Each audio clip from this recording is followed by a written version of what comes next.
Faites de matériaux semi-conducteurs, les puces électroniques sont un élément essentiel au cœur de la croissance économique et de l'innovation technologique.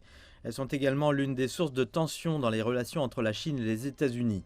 Alors que Beijing et Washington se disputent la technologie, les associations chinoises et américaines de l'industrie des semi-conducteurs sont en train de mettre en place un groupe de travail pour discuter de questions telles que la propriété intellectuelle et la politique commerciale. 这个工作组的成立呢，有助 Le 于 groupe de travail aidera les deux parties à renforcer le dialogue, à exprimer leurs souhaits et à réduire les frictions.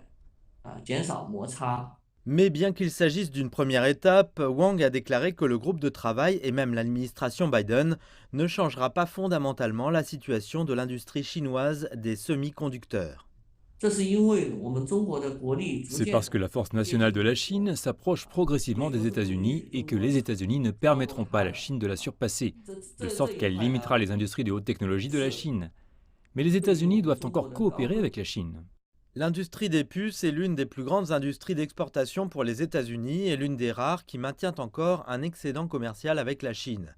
Selon les données officielles, les ventes mondiales des semi-conducteurs américains se sont chiffrées à près de 200 milliards de dollars en 2019, la Chine représentant 36% de ces ventes. Pourtant, la Chine, premier acheteur mondial de semi-conducteurs, est à la traîne dans la production nationale. Les données montrent que sur les 143 milliards de dollars de puces vendues en Chine en 2020, seulement 23 milliards de dollars de puces ont été produites en Chine, soit environ 16%.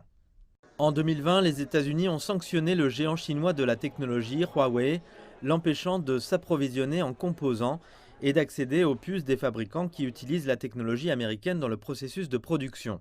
Cela a exercé une certaine pression sur Huawei, mais a également conduit l'entreprise à se tourner vers le développement et la fabrication de puces domestiques. Wang a déclaré qu'à l'avenir, le contrôle de Washington sur Huawei et d'autres entreprises pourrait être diminué en termes de force absolue, mais il serait plus raffiné et précis. Tout cela survient alors que le monde est confronté à une pénurie mondiale de puces en raison de la pandémie. Les hauts fonctionnaires de la Chine et des États-Unis s'apprêtent à se réunir la semaine prochaine avec des espoirs et des questions demeurant en suspens en ce qui concerne l'avenir de la coopération.